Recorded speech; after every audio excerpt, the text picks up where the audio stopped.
Alright, and we should be live. So, here we go. We are back for oh, hang on. I remember what I forgot to do. I'll pull up my OBS again, because my thing is not in emote-only mode.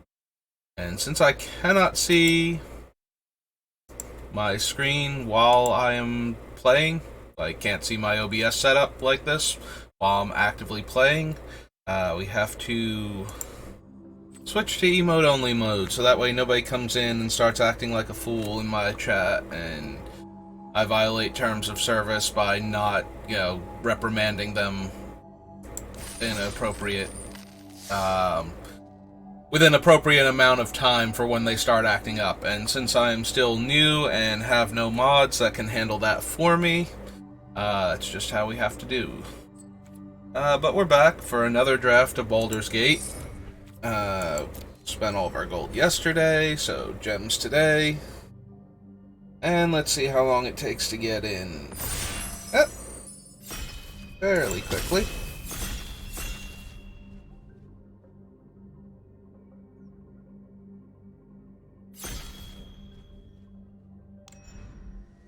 Alright, and we are good. So let's see what we've got. Well, if you watch my other drafts, you know how highly I regard Double Team, and this fine gentleman here loves to grant Double Team, or functionally Double Team. Like, he grants Double Team when he comes in, and when he attacks, you can conjure a duplicate of another attacking creature you control. So, effectively Double Team for that. Other cards in the pack that I like, Young Blue Dragon, like, decent stats, and has a card draw adventure, so another Double Team creature, being able to give all of your stuff haste. One of the best payoffs in the life gain deck. There is a white-blue flicker deck, so Stalwart's not bad, and then this one cares about how many times you loot with it, and that determines the effect when you finally specialize.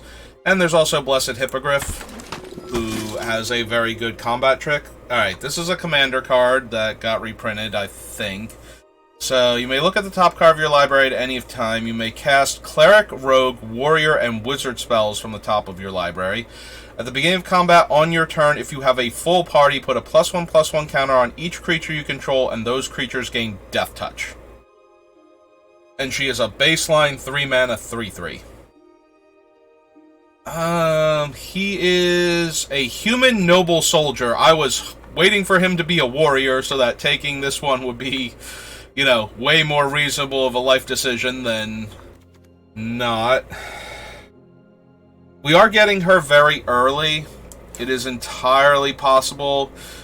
I think one of the biggest problems is that there are no, white or black wizards, I think.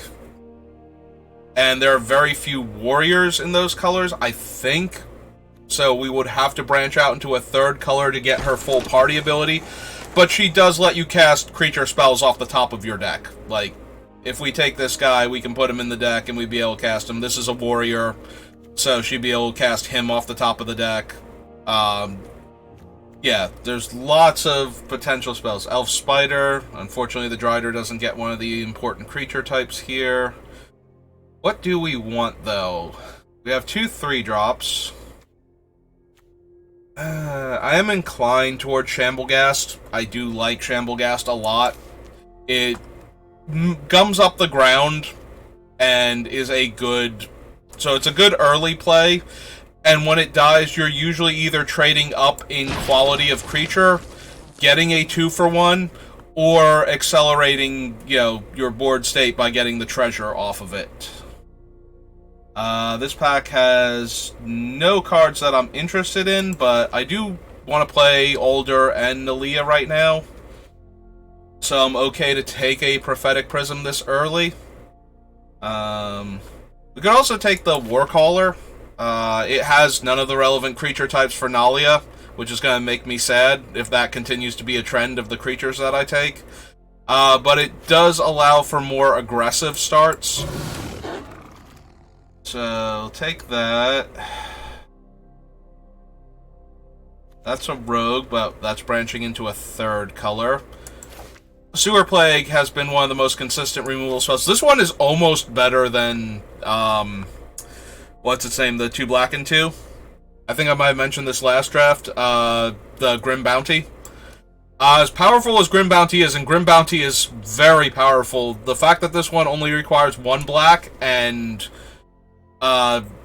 eliminates the possibility for Reanimator afterwards. Like, you can't bring back something that has been ticked down enough times by this card because it will just not live.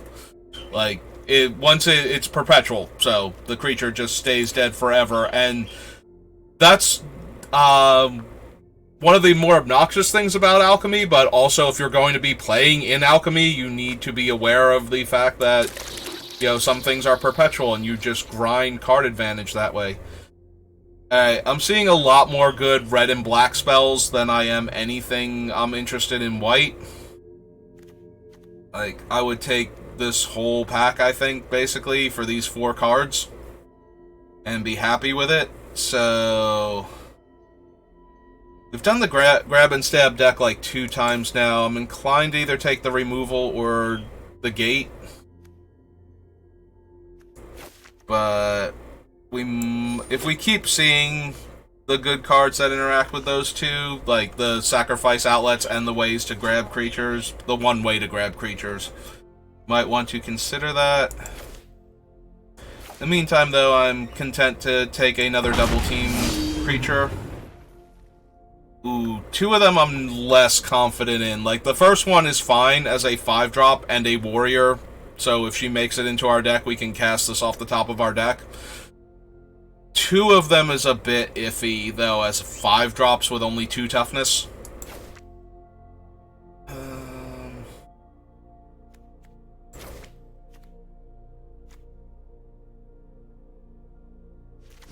Okay, we wound up taking the Dueling Rapier as I pondered what I actually want to do. We can take the Gate. We can take the Thieves' Tools to make our creature unblockable and get a treasure. Or we can take Deadly Dispute as a card draw spell. Blah. All of those options seem fine to me.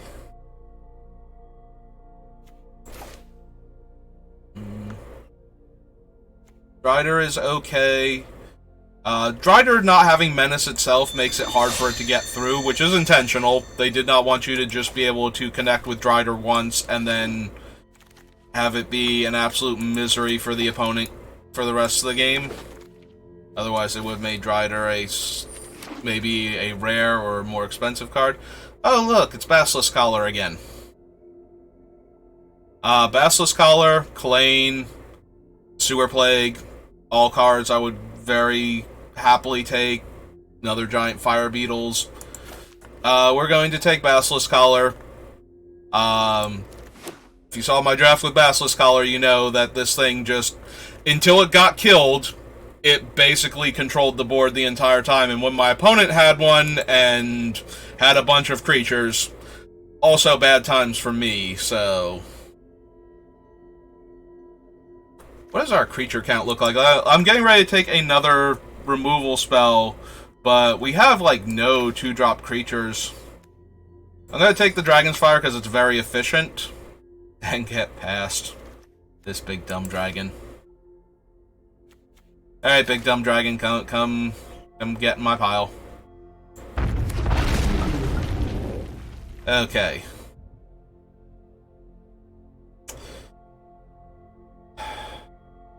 We had a 2-drop creature, I would definitely take that here. I don't know that I want a second Warcaller. I'm inclined to just take more removal. But we're going to need some 2-drop creatures to wear this Basilisk Collar and be threats to our opponent. And also be things that Alder can target. Preferably, like, creatures with creature types at this point that this one lady would like, and there is literally nothing in this pack that meets those requirements.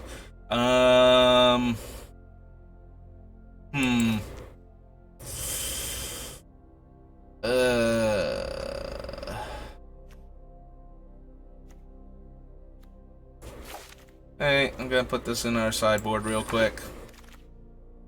So the Morden's Flame always likes to confuse me, always wants me to think it's the other card. We're more black-red than anything.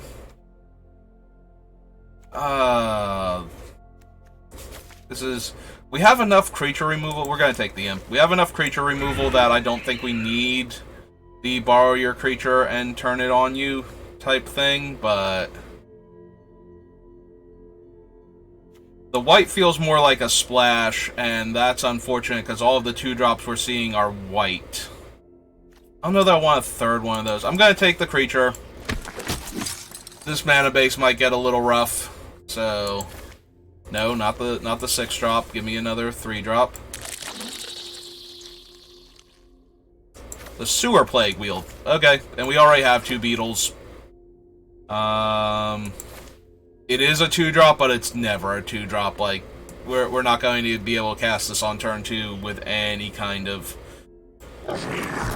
consistency. Also notable that if we conjure copies of this into our hand, we still need to have a creature die in order for us to use that one. We are pretty good at killing stuff, though. Take the Gate to Tumble down now. Alright, so I'm looking for cheap creatures. Alright, Warcaller. You are, in fact, a cheap creature, and let's be honest, if our next creature is coming down turn 3, I want it to have haste. Weirdly enough, not a combo with her, because we cannot give haste to the things on top of our deck.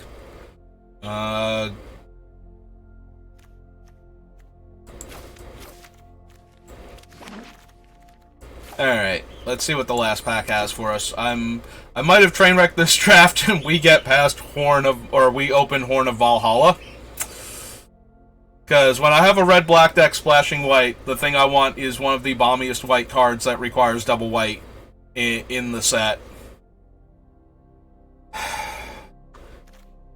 I mean, aside from her, there are literally no creatures in our, there's no creatures in our potential colors that are 2-drops. So, this card has by far the most upside, but it is also the biggest strain on our mana. And our mana is already pretty strained. Alright. This is the superior card in the pack. We need 2-drops. So, either this Elemental Shaman or this Guildsworn Prowler have to be the pickup here. She is a rogue, so we get to cast her off of Nalia if we have Nalia in play. And I think we're going to be running the white thanks to the Horn and these two. Dragon's Fire. We have a lot of removal. I'm inclined to either take Skullport Merchant or the Prophetic Prism. And I think we need our mana to work for us, not against us. So I'm taking Prophetic Prism here. Another 2-drop. Alright, let's grab the 2-drop. Yeah, anything that lets us not have to lean too heavily on white. I hear somebody knocking. Could it possibly be Bonks? Come in. Hello, Bonks. How are you? You come to watch me draft?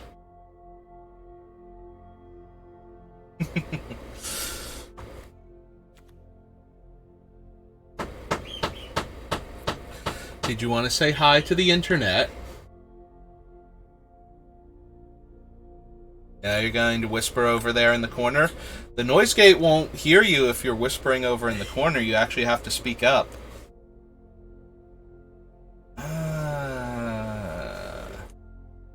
Alright. I don't want Thieves' Tools. We have a ton of removal in black and red already. We have one of these in the sideboard. No, we don't even have one of those in the sideboard. Did we take one of these, or did I never even grab one? I never even grabbed one. So, there's no wheeling more sepulcher tools and whatnot. He's not a 2-drop, functionally. We're going to take Grim Bounty, and we're going to be okay with that, I guess. Okay, so 2/2 Dragon Barbarian or 1/3. We will take the 1/3 that gives us another creature at this point and is a 2-drop. We get the Manor Gate here, or Black Dragon Gate. Was the black one in regular paper, the Manor Gate? Because I keep wanting to call this one Manor Gate, and that is not what it is. Get over in my sideboard, both of you. Where is it? Where's the... There it is. Found the sweet spot. Found the spot where it's like, yeah, no, you can put that in there now. I don't think we're running most of these that I am taking, but I will figure out the sideboard in a minute. We'll just put them down here. It's way easier sideboard when it's set up the other way, but... Alright, so... Sorry, Beholder. Sorry, second copy of you guys. Sorry, Incessant Provocation.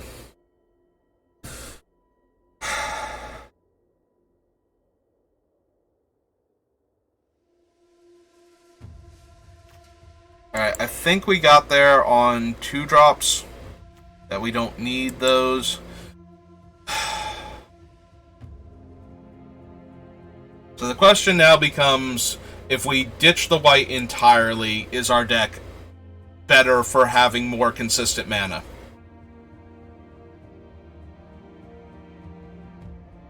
And the answer is, I don't 100% know. We have this guy that makes treasure. We have this that makes treasure if we're not feeding treasure to it. She can potentially draw cards. This fixes our mana. That makes a treasure. The fact that we only have, like, until we get to the Copper Dragon, which if this thing is flying in and connecting, we're winning the game anyway, so Horn of Valhalla at that point is a win more card. I am inclined to go to 2 planes and an extra red for the double red and our red 1-drops, since we have 2 of them. Let's do the T-colon creatures. I think we're still keeping the 2 3-drops. Alder and Nalia. How many... Here, let's... So she is the 4 original creature types from Zendikar, right? So it's Cleric, Rogue, Warrior, and Wizard. So we're never going to have a full party because we did not get any Wizards, I don't think. So Assassins, Dragons, Elders, Elementals, Humans. We have 3 Rogues that she can cast. 1 Warrior. We have 3 Rogues, 1 Warrior. We have 0 Clerics and 0 Wizards. So... And I think she's one of the creature types, so we have... So she's a Rogue, though, right? So it's 2 Rogues, her, and then we have 1 Warrior left in the deck after that. Which is... one of our one-ofs. He's a Warlock. Zombies, kobolds. Oh, it's the Warriors of Tiamat. That makes our white even worse. So we're allowed to cast all of... Yeah, she's one of our rogues. So we have 2 rogues and 1 warrior. That's even worse than I thought it was. Maybe we are supposed to just be a black-red deck at this point. Alright, what other creatures did we have in the 3-drop slot that we might be able to pull in? None that fit our colors if we're only the 2 colors.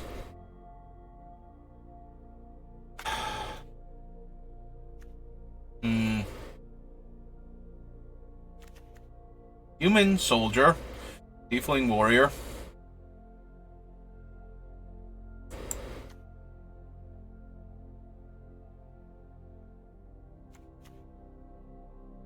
So we bump her out. He still comes into play to give the ability. So I think he's still going to make it into this deck. And then when he attacks, I can make another copy of another thing in my hand, so he's still pretty strong, but I am less confident now that our 2 early plays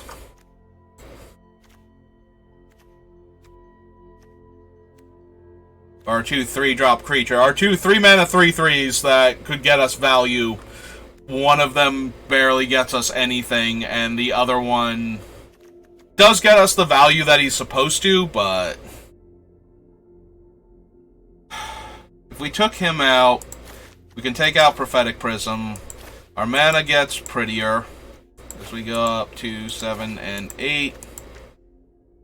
Then we can just need one more cut.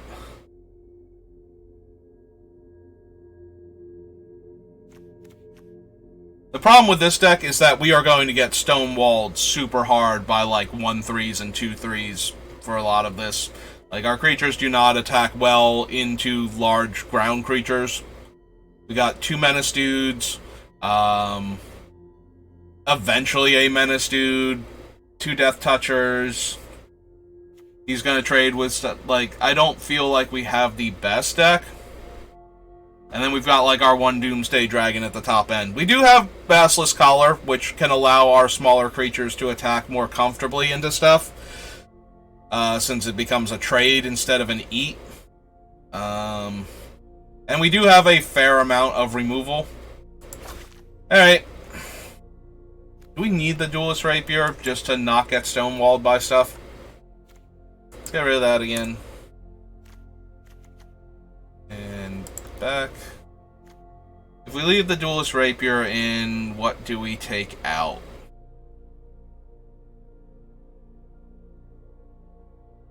It allows our creatures to push a little bit more for damage, but it makes us even more vulnerable to, like, double equip, and then creature gets killed in response because it's tiny. Is there anything that is worse than that?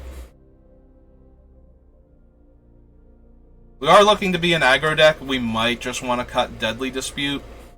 I many of our things, so, out of curiosity, Zombie, Kobold, so those 3 all die. This one would die and we would get to draw a card. We'd have to feed this something else. And yeah, these guys also die. Okay, so too many of our creatures are dying to Breath Weapon for that to be a way that we get through for damage. So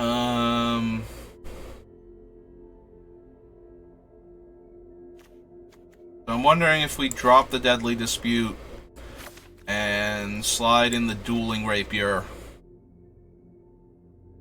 as a way to push more damage through. Or do we want Thieves' Tools to make our thing unblockable to get the extra damage through? Unlike our 3-power creatures. We have 1 Fire Breather, we have 1 that can sacrifice a creature after blockers are declared to deal 4 damage.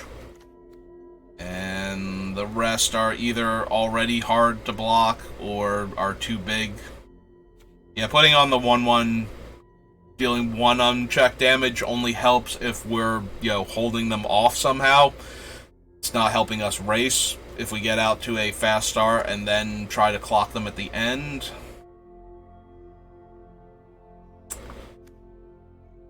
The 2 target creatures can't block, or target creature gets +3/+1. Have 2 to 3 menace creatures and 1 flyer. This one being the potential 3rd menace creature.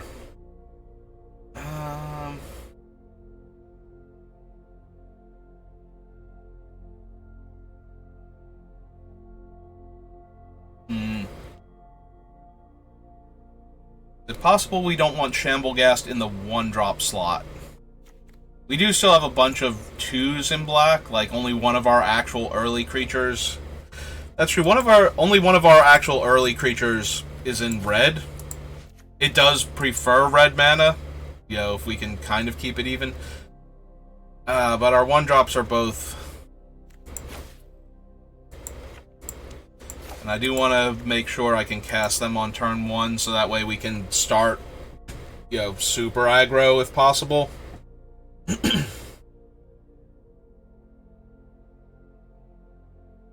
Alright, let's give it a try, see where we're at. If we're having trouble winning, we can come back and reevaluate which cards are not helping us push damage and possibly replace them with cards that are. But yeah, I think I drafted too poorly. I did not prioritize the spells that would work well with the rogue lady, and we did not get enough. Alright, so we do go first. Our black source comes into play tapped, so we're probably just going to cast the Gensai on turn 2 and then see what our options are. Alright, now we're just going to double spell this turn.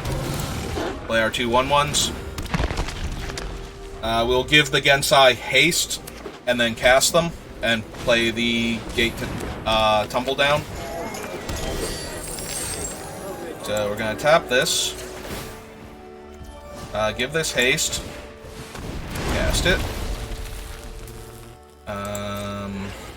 Definitely attack for 1 here with it. They're white-green. I think I'm okay trading here. Like, if they want to trade their 1/1 that gains life for our 1/1, I think I'm actually okay with that. White-green usually has enough life gain synergies that this is probably a bad trade for them if they make it. Unless their deck is actually, unless their deck actually has a lot of problems with that. So we can play our gate here.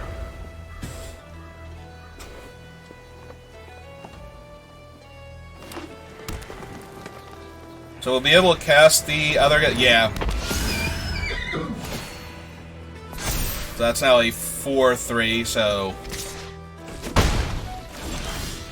only our Gensai can attack into it safely and kill it. So let's do that first. We'll attack for 1. If they want to trade their 4/3 for our 1/3 and our turn, we'll make that trade.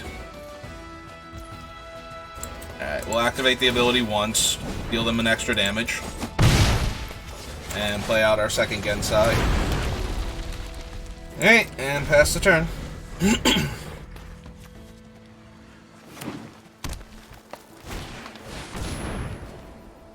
That will gain them 2 life, which will put this thing to a 5 toughness creature, so it's still technically in range of our fireball. So, but if they have anything else here, they had anything else here, it's now a 7/6, and impossible for us to kill.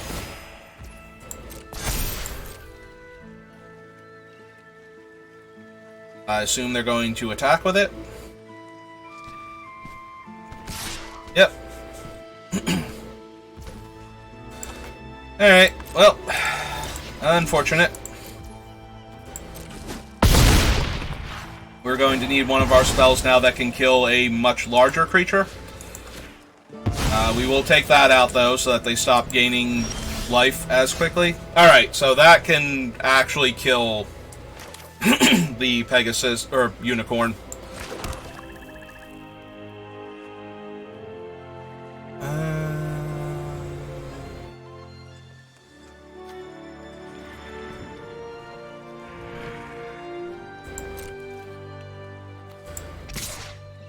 We attack with this. They can put the 2 creatures on it, and we would have to pump 3 times, so no. Okay, so no attacks, and we are going to start shrinking down the Unicorn now. And we'll just pass the turn with the pump ability active on our Gensai to block their 2/2. To discourage it from getting into combat with us.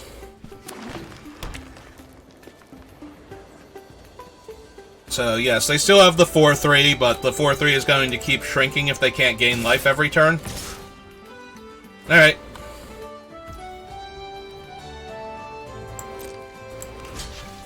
Alright, I'm content to block here, and so their options are the +3/+3 and trample. Like, that would be the biggest blowout here if I blocked with anything else. So we're just going to block with the 1. There are a couple cards that will let them blow us out here, like, you know, being able to deal 5 damage to our 1/3, but then they wouldn't gain life, so...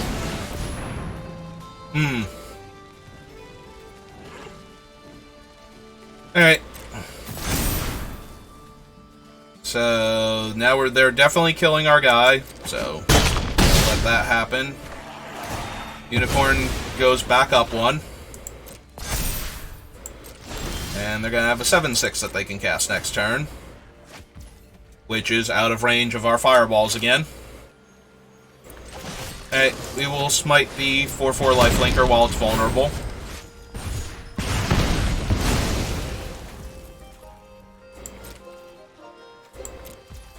And shift the turn. Unfortunately, that Lindworm will eat us alive when they cast it, so we're going to need to find Grim Bounty. We have a lot of removal spells, but very few that actually work on a 7/6 that we can't block either. So...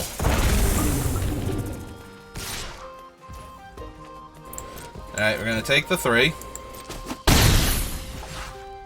And it will die on their next upkeep. Alright, we're going to have to activate one of the gate lands here. And try and conjure an answer for this 7/6. Alright, Unicorn's finally down. Are they going to save it for a turn? Okay. We are almost definitely going to 5. If they have nothing else. I suppose if they have the +3/+3 and trample, we're going to 10. Or we're taking 10 going to 2, so if they attack with the Myconoid and the 1/1.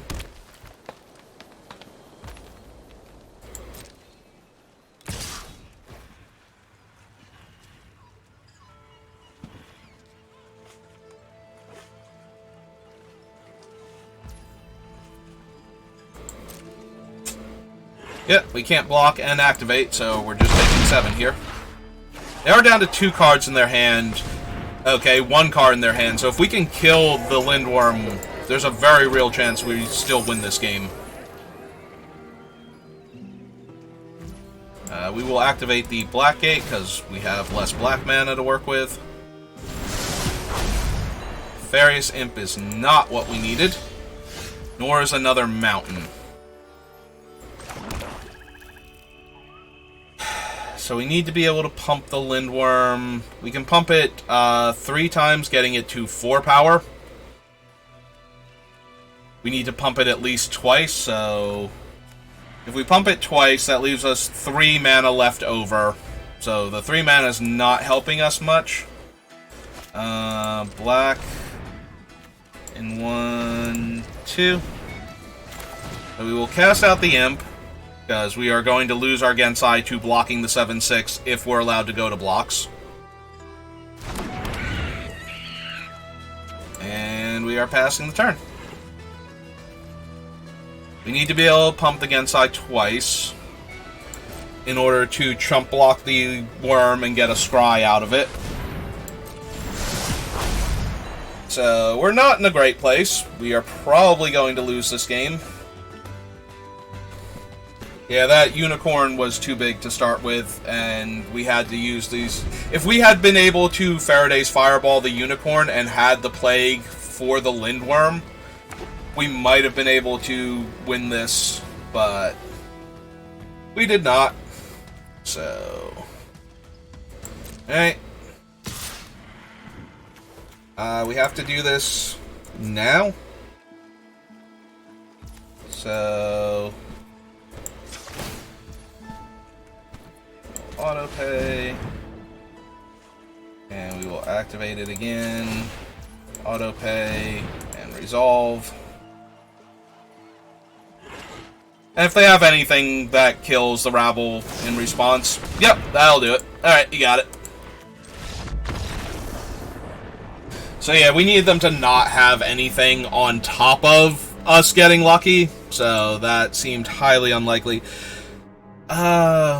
what do we have that kills large creatures? Because we have a couple things in our deck that can definitely take out a full-size creature, like something with more than 5 toughness. So we have the Grim Bounty, we have 2 Sewer Plagues. The second one would not have been fast enough there. But yeah, that seems to be our primary outs to a large creature is Grim Bounty and the 2 Sewer Plagues. But that's only for creatures with more than 5 toughness. So the Lindworm and a couple of the dragons in the set. So yeah, we just ran into... They managed to grow the Unicorn 1 point too high too quickly. And then they managed to find the Lindworm. So... unfortunate. Okay. We'll lead on the Kobold. Because we are probably going to attack with the Shamblegast and then attack with the Nefarious Imp. And we get to stick the collar on the turn that we play the Shamblegast, so we will activate this. Choose Shamblegast. Play a Swamp.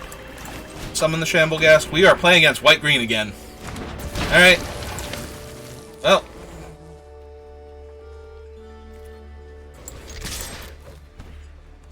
We do have Basilisk Collar, so that will allow us to fight against anything that we're allowed to get into combat with now, unless they destroy the collar.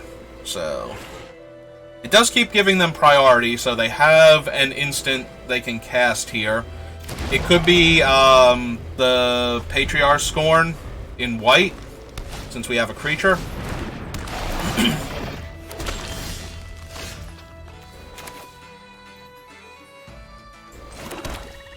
Alright, I don't think they're going to block with their Myconoid and their 1/1, but even if they do, we would get the copy, so I'm going to slam the giant fire beetle here and get the second copy of it into our hand.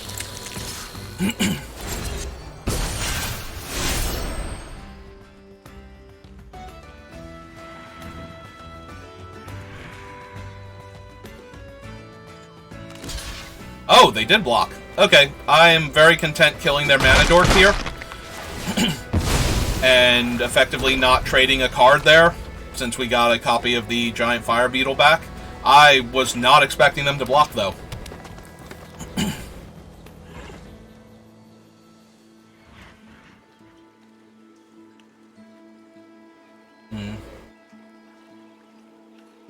Alright, so we're most likely running out the Imp next turn if we don't equip Basilisk Collar for some reason. Okay, that's a 3/3, but they don't want to flicker their guys, so it's just a Hill Giant. And I'm okay with Hill Giants. Alright, so we're going to tap this. Choose the Nefarious Imp. Cast the Nefarious Imp, and attack for 2 in the air.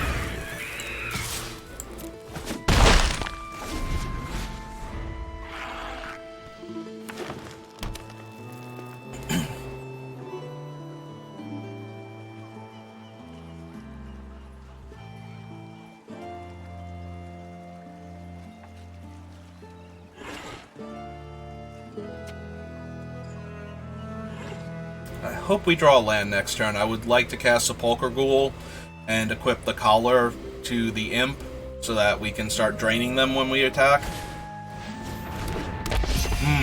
Okay, now I kind of want the collar on the Shamblegast so we can block and kill their creatures with Death Touch.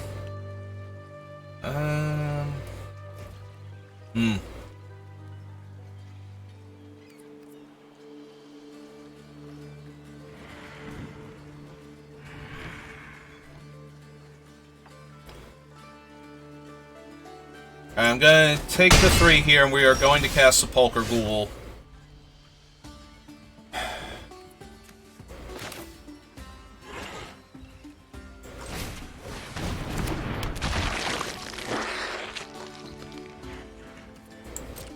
Alright, we're going to keep the aerial pressure going. And pass the turn.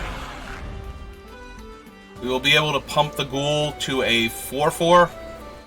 By sacrificing the Shamblegast if they go for the pump. with the unicorn and killing off one of the 1/1s in the process. Or we can use it to block.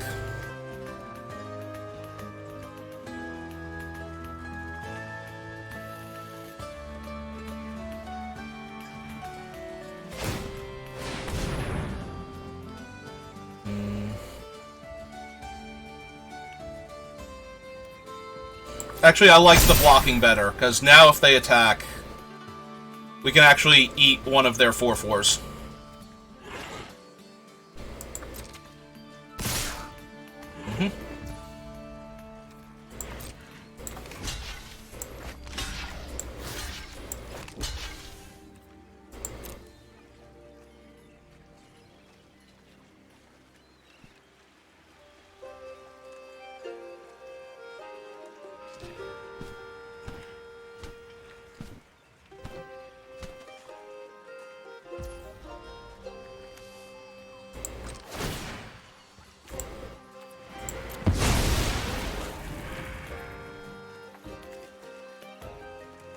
We still have to choose the targets regardless, so we'll give the Dragonborn -1/-1.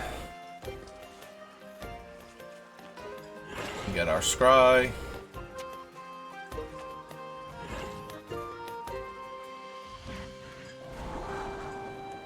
Yeah, we don't need a 5-drop here that we can't cast. Alright, so what's your cool thing?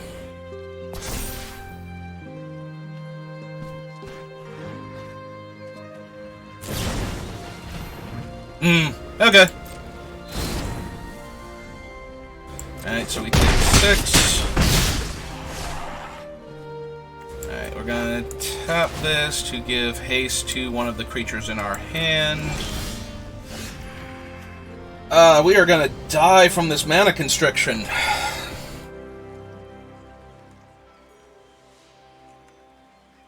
Alright. So we cannot let them keep activating this thing. It is giving them... It's making their other creatures too much of a threat. So we're just going to have to eat that. And unfortunately have to hold back our creatures as blockers now.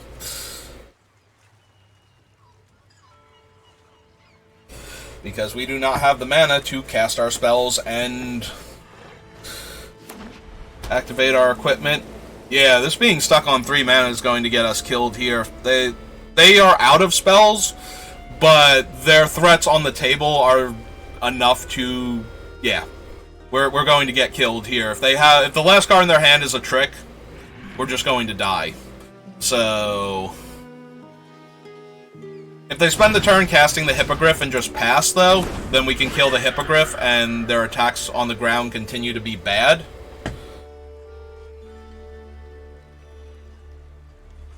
So, pretty sure that's what we're going to do here. Just kill the Hippogriff.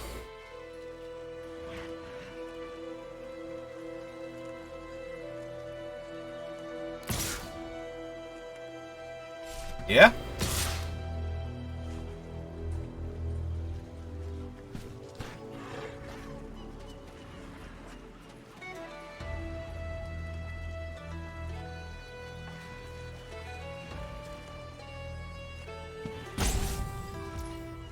Okay.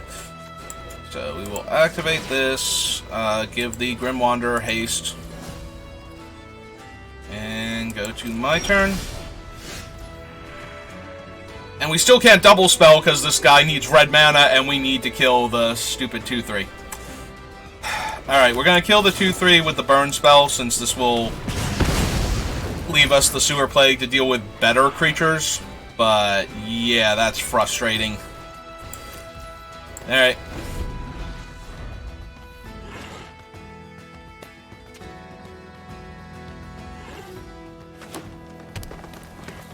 I mean, I guess we could play out the Kobold and sacrifice it and play the Grim Wanderer, but that still doesn't seem great. Oh, they didn't want to attack last turn, but now they've drawn a trick, so now they want to Alpha Strike us.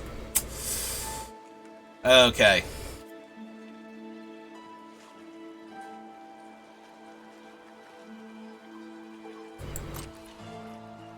Alright, so 1/1 on this 3/3.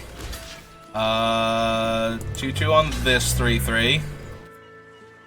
Have those be my blocks. Activate this. Give this one haste. Just in case. Submit one. And then... eat my 1/1. Get my scry. See if we can find another land finally. And then get blown out when this turns out to have been a Lindworm, and then they play a Lindworm. Okay.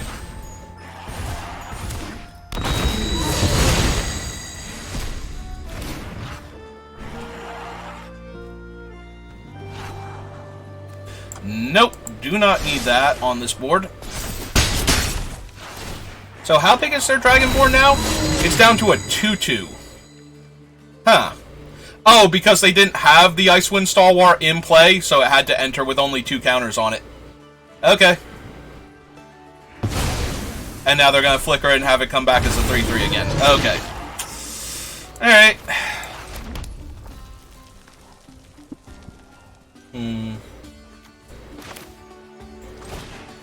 Oh. We finally have enough mana where we can start, like, handing this thing out.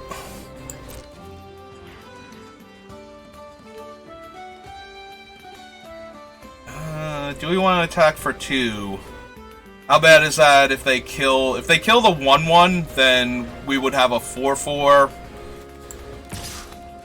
Okay, so we'll just attack for 2 here. We need to actually start pressuring their life total a bit more.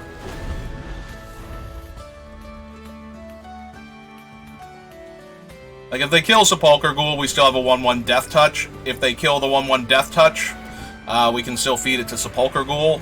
So, in that regard, I think we're okay.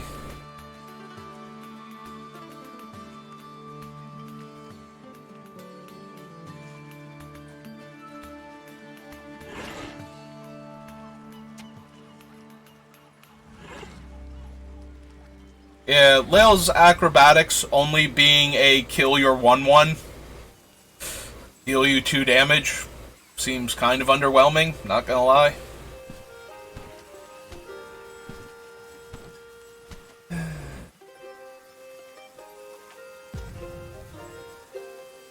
Opponent has 1 card in their hand and a lot to consider.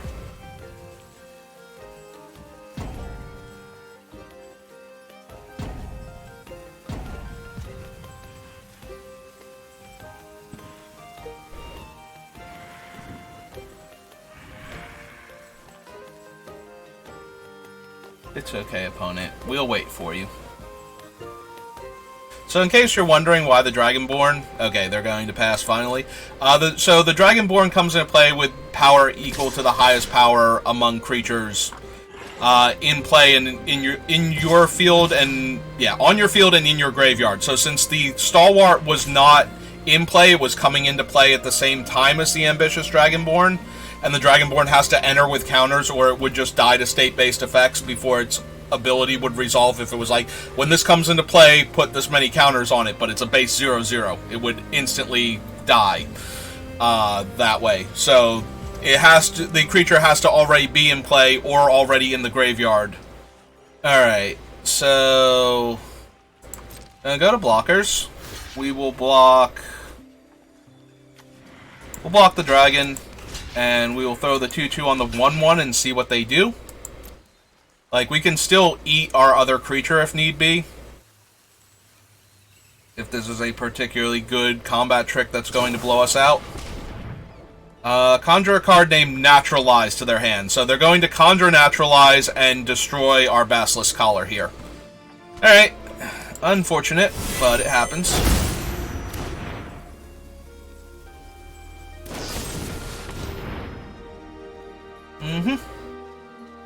Is there anything else we can do? Is this permanence? Oh, cool. So at least we're going to get a scry off of this. We will... yeah, I think we still want more lands. This will allow us to potentially double spell next turn, so that can stay on top. So yeah, there's no value in eating our guy. So we fall to 5. We get a scry. we're leaving it on top still. And we will go to my turn. We will play the mountain that we put on top.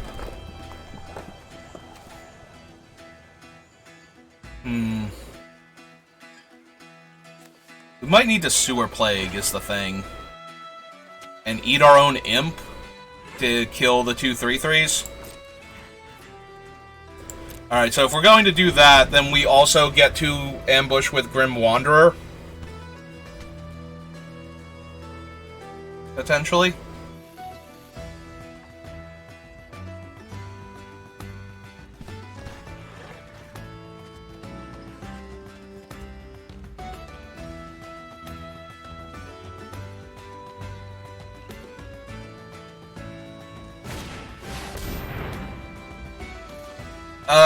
So this will stop us. They will get the 2-1, and this will stop us from being able to, like, the ghoul cannot sacrifice itself to itself. That is unfortunate. Enters the battlefield, enchanted creature can attack or block, and its activated abilities can't be activated. So we also would not be able to sacrifice the imp after blocks in order to be able to cast the Grim Wanderer.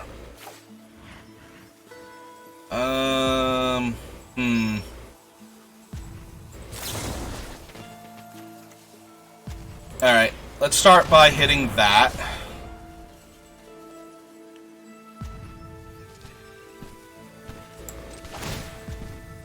I think we are going to sacrifice the imp here to scry. Alright, I'll take another creature that holds off most of their board. So they get a 2-1 here. And they're going to be incentivized to attack with their 3/3, since we can't block. And we will be able to flash in the Grim Hireling and eat it. And then double spell next turn.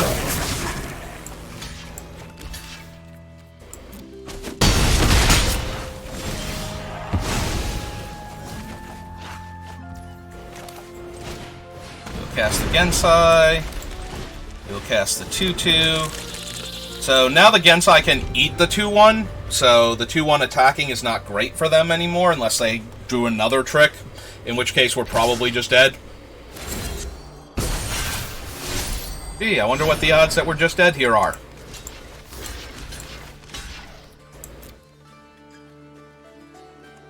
+1/+1 to your team.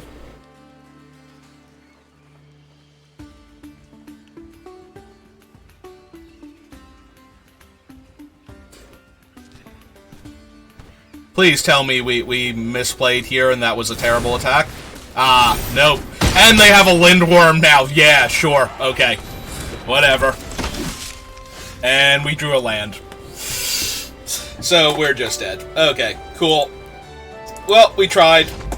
We tried super hard. We were so choked to death on mana in the early game. We might have had a life total to work with here before they got anywhere near the spell to destroy our Death Touch artifact, but we couldn't cast anything and equip in the same turn, and yeah. Well, I thought the deck was mediocre to begin with, and getting mana screwed does not help any deck's win percentage, so... Except Manaless Dredge, you know. As long as you draw your lands that don't make mana, you're good with that one. 2-drop, and then bunch of removal. Okay. Yeah. I'm not entirely off it yet. I do want to keep... Oh, good. Now we're going to flood out.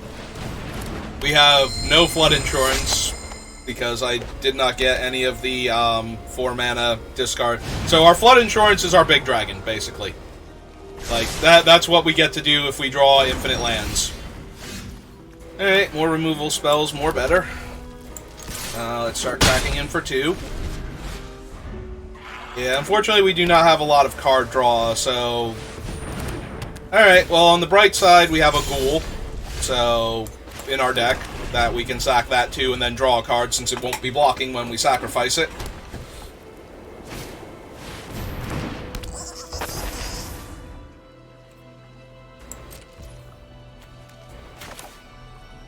Alright, I'm gonna Plague this so that way we can attack with the warrior next turn.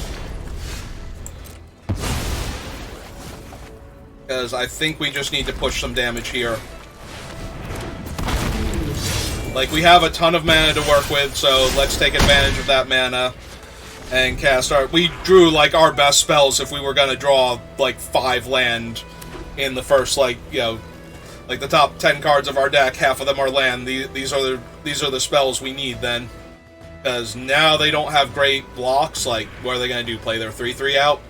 And if they play a smaller creature, then we have removal spells for it. In fact, we might even still kill that to put pressure on them. Or we might just cast another 4/2 and make them trade.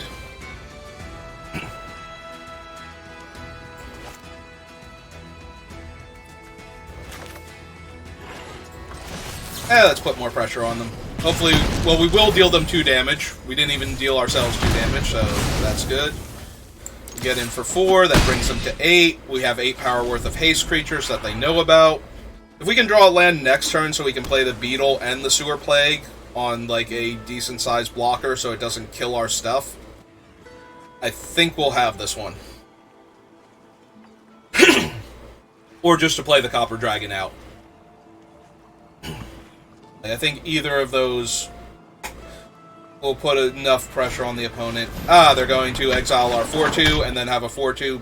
But that is a perfect creature to Sewer Plague plus Beetles. You know, if we could draw a land, it would have been the perfect creature. Alright, so what are we going to do then? We only have 5 mana to work with. If they block... They can't block with Rasad because that just gives us our other one back, and I don't think they want to do that now. Okay. Jumping with the Unicorn. I mean, makes sense given their life total. I don't know what they're going to have, though, for Rasad. Because if we kill Rasad next turn, we have 2 4-power haste creatures. Alright, so they did go for the white mode. So, killing Rasad before combat is no longer viable.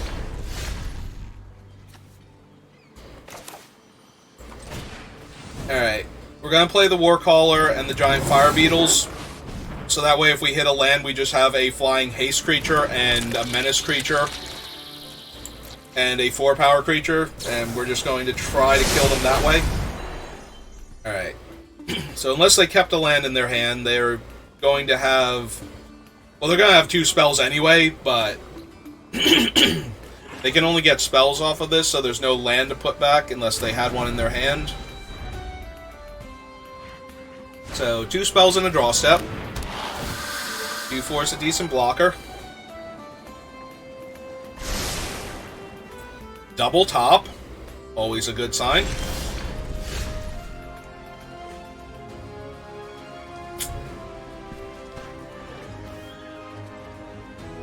Okay. We're going to activate this. We're going to give him haste. We're going to do the mill first. See what we hit. See if this thing will have Menace and Death Touch.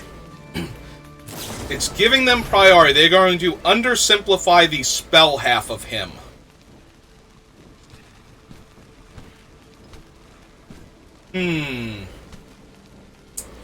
That is interesting to me. So if we let him get countered, we have Sewer Plague and the Menace creature to attack with.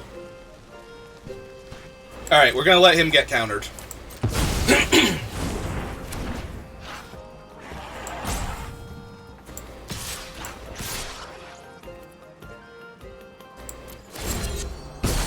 No matter how they block, they will go to either 6 or 4, so they're taking damage.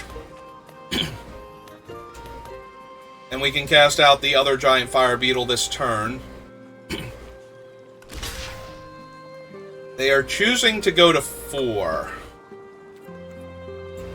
If we kill Rasad, we get a 1/1 back. But if we kill the lizards, here, they won't get the double team scry effect. So we will kill the lizards here. So now they don't get to attack with it. They go to 4. If they don't play a creature this turn, we can give haste to the fire beetles in our hand.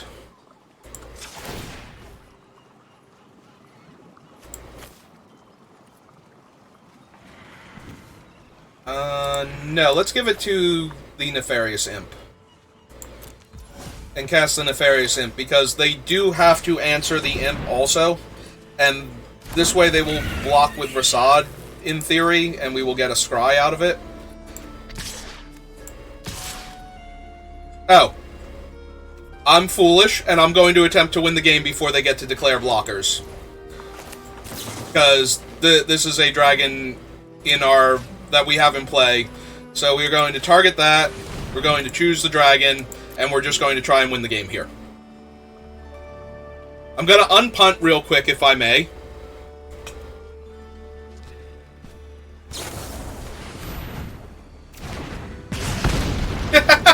We get punished for not showing them the dragon in our hand. They still lose Rasad, though, to blocks. And they still do take 2. If only I had chosen the other dragon.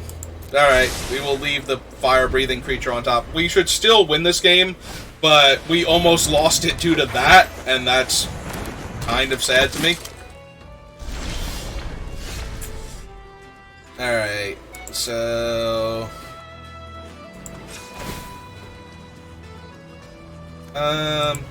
give the beetle haste. Play the beetle out. Just in case they kill this, I want the beetle to be able to trade with one of their ground creatures. Because they have to double block, and they have to... And we will leave them with the double team creature. Okay, they are dead. Because the Gensai can block it. I tried really hard to lose that game, but then I realized what I was doing in the middle of it, and I still lost. I still did not win the game the way I intended to. It's a good thing we were so far ahead.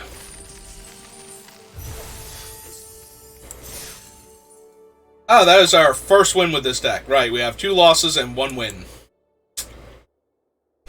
Classic Saber draft.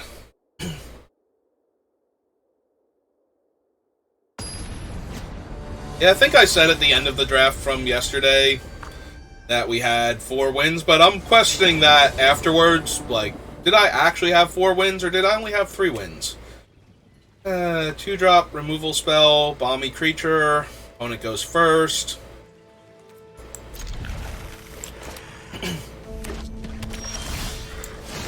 Drawing more lands that don't have abilities. Alright. I was going to say, well, we can Sewer Plague that down if we actually need to, and then we have a Fireball as a backup removal spell. And if they're black-red, they probably don't have enough huge creatures. Going to Sewer Plague us down. Alright, so we probably have to kill that, depending on what we draw now. Yeah, 3-power creature can't just go unchecked, so...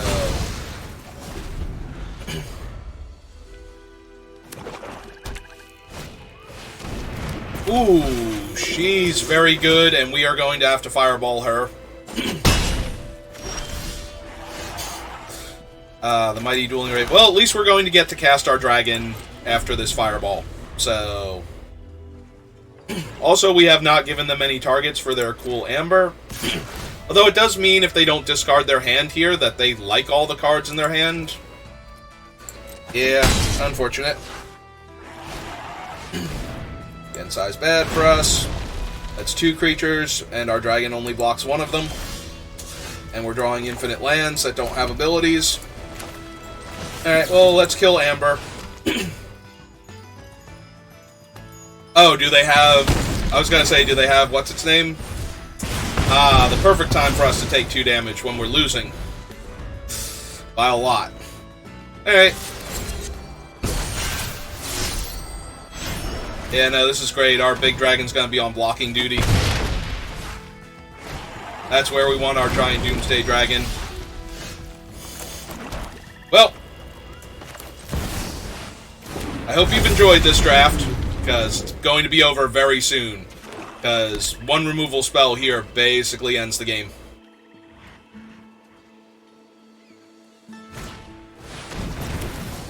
Even better. Oh, that was fun. I had a great time. I hope you had a great time watching me. We are going to stay in Platinum forever and ever. It's a nice medal. It's fine. Could be worse. Not in bronze or anything. So, 3 losses, 1 win. Probably my worst showing to date in this format. The deck did not feel that bad. Oh hey, it's Champions of Tyr. When you cast your next creature spell, that creature enters the battlefield with your choice of a 1/1 flying or lifelink counter.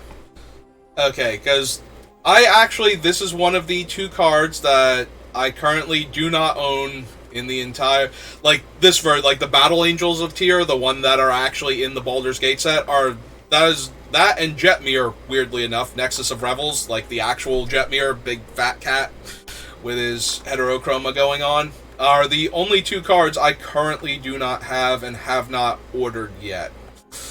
So, in order to get back to the point where I have one of every tournament legal card. So, I've finally gotten them in this version, and they are completely different. Because the other one is the Myriad that cares if it deals combat damage to the player with the most of several different things. Life, creatures, and cards in hand. And lets you kind of catch up a little bit on all 3 fronts. Alright, so that was my draft. And I'm probably going to do another one, but let's create a break in between the 2 drafts, so I don't have to learn how to edit that way just yet. So I will see you for the next one. Hopefully it goes better.